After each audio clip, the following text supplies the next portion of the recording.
Assalamu alaikum wa rahmatullahi wa barakatuh, mes chers frères et sœurs. Comme vous le savez, cela fait maintenant 30 jours que ce massacre dure. Nos chers frères palestiniens subissent des atrocités comme le monde n'en a jamais vu. N'oublions pas nos chers frères et sœurs dans nos doigts. N'oublions pas de partager un maximum autour de nous ce qu'il se passe véritablement là-bas.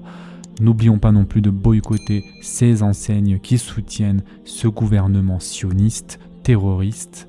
Et qu'Allah Azza wa Jal vienne en aide à nos chers frères et sœurs palestiniens, qu'Allah Azza wa Jal élève en degré les shuhada, qu'Allah Azza wa Jal permette à ceux qui sont restés derrière d'avoir beaucoup de patience et qu'Allah subhanahu wa ta'ala leur permette d'avoir la victoire sur ce peuple injuste, sur ce peuple qui n'a même pas une once d'humanité en eux. Et il suffit de voir ce qu'il se passe, les nouveau-nés, femmes, enfants, peu importe pour ces gens-là. Ces gens-là traitent les autres d'animaux, mais on voit qui est le véritable animal dans cette histoire malheureusement. On voit qui sont ceux qui n'ont même pas eu une once de rahma en eux. N'importe quel être humain avec un minimum de fitra saurait que ce qu'il se passe est mal. Mais ces gens-là, ils n'ont même pas cela, malheureusement. Mes chers frères et sœurs en islam, aujourd'hui, Inch'Allah, c'est pour cette raison que nous allons parler de l'islam, du vivre ensemble et de la tolérance. L'islam est, comme on le sait tous, la religion qui scelle le cycle des religions célestes et il constitue le dernier message d'Allah Azza wa Jal à l'humanité. Il n'est donc pas étonnant que ce message soit universel et valable en tout lieu, toute époque et pour tout peuple. Les lois de l'islam ne concernent pas seulement les relations entre musulmans, mais englobent toutes les relations entre les hommes, y compris avec des non-musulmans. Ceci signifie que l'islam est une religion pratique, pragmatique et non pas un ensemble de théories utopiques en décalage avec les réalités vécues par les hommes au cours de leur existence. Allah Azza wa Jalla a créé les hommes et a décidé que certains d'entre eux seraient musulmans et d'autres mécréants. Il a ordonné aux musulmans d'inviter les autres communautés à suivre le chemin de la guidée, mais ne leur a pas imposé de les convertir. En effet, Allah Azza wa Jalla dit au prophète sallallahu alayhi wa sallam dans le Coran: s'ils se détournent, nous ne t'avons pas envoyé pour assurer leur sauvegarde. Tu n'es chargé que de transmettre le message. Surat Ash-Shura, verset 48. Il apparaît ainsi que la différence est une caractéristique de l'espèce humaine qui existe depuis toujours et qui est validée par le Coran dans lequel Allah Azza wa Jal déclare: et si ton Seigneur avait voulu, il aurait fait des gens une seule communauté. Or, ils ne cessent d'être en désaccord entre eux, sauf ceux à qui ton Seigneur a accordé miséricorde. Surat Hud, versets 118 et 119. Toutefois, mes chers frères et sœurs, pour que ce soit clair, admettre les différences ne signifie pas admettre le faux, accepter toutes les croyances, ne pas condamner celles qui sont fausses, ne pas démontrer leur fausseté, ni s'abstenir d'orienter leurs partisans vers la vérité.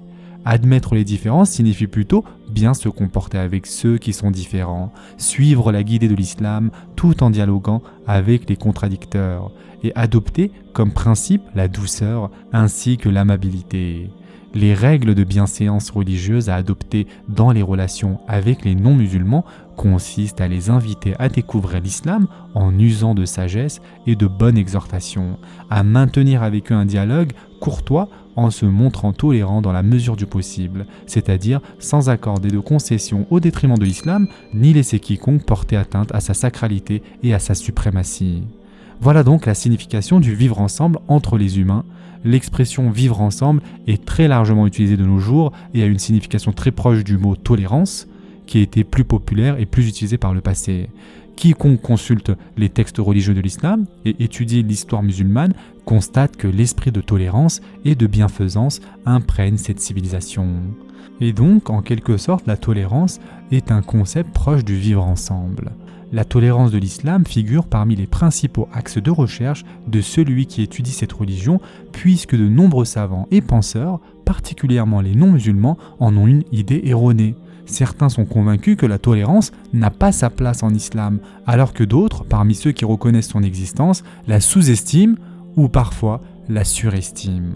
Cependant, on peut en excuser quelques-uns pour ces erreurs, car ils ont probablement en tête des exemples de musulmans qui se sont montrés très intolérants au cours de l'histoire, ce qui les amène à penser que ces exemples-là représentent l'islam, alors qu'il n'en est rien, puisqu'il existe de nombreuses preuves de la tolérance de l'islam.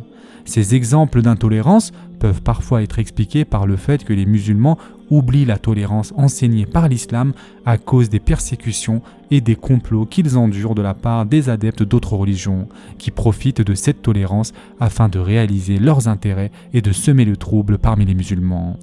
Cette hostilité les a menés à devenir donc méfiants et à rendre l'appareil à leurs ennemis durant des siècles, ce qui leur a fait oublier leur tolérance originelle. Quoi qu'il en soit, mes chers frères et sœurs, ceci est un tout autre sujet qui ne doit pas faire changer la signification du mot tolérance. Notons que lorsque les musulmans étaient puissants, l'hostilité de leurs ennemis ne les détournait pas de la tolérance et des vertus qui s'y rattachent, même s'ils devaient en permanence faire preuve de prudence. En effet, les atouts qu'apportent les belles qualités ne sont pas diminués par la perte de quelques avantages, et l'être humain souhaitant acquérir une vertu ne doit pas se décourager à cause des inconvénients qu'il rencontre, mais plutôt s'armer de prudence. D'autre part, mes chers frères et sœurs, il ne convient pas de juger l'islam en fonction de ce que l'on observe chez certains musulmans dans certaines périodes de l'histoire, particulièrement à notre époque. En effet, ce serait faire preuve d'injustice et de négligence que de juger l'islam en fonction de l'attitude de certains musulmans. On penserait alors que l'islam n'améliore pas les mœurs de ses adeptes ni ne les élève moralement. Par conséquent, celui qui recherche la vérité en suivant une voie juste et équitable doit se renseigner sur l'islam en revenant à ses sources qui sont le Coran, la Sunna ainsi que la pratique des pieux prédécesseurs et prendre connaissance des livres traitant de l'islam d'une manière juste et savante. Il s'apercevra alors que l'islam veut apporter le bonheur aux hommes et faire régner la paix, la sécurité, la justice et la bienfaisance. Quant aux déviances négligeables ou considérables de certains musulmans, il n'est pas du tout permis de les mettre sur le compte de l'islam ou de les lui reprocher car il en est innocent. C'est aux auteurs des déviances en question d'en assumer les conséquences car l'islam ne leur a rien donné de tel. Au contraire, il leur défend de dévier de ses enseignements et les blâme lorsqu'ils le font. Et enfin, pour terminer mes chers frères et sœurs en islam, il ne faut pas oublier que l'islam est parfait, mais les musulmans ne le sont pas. Ce sera tout pour aujourd'hui. En attendant, prenez soin de vous mes chers frères et sœurs et à très prochainement, Inch'Allah.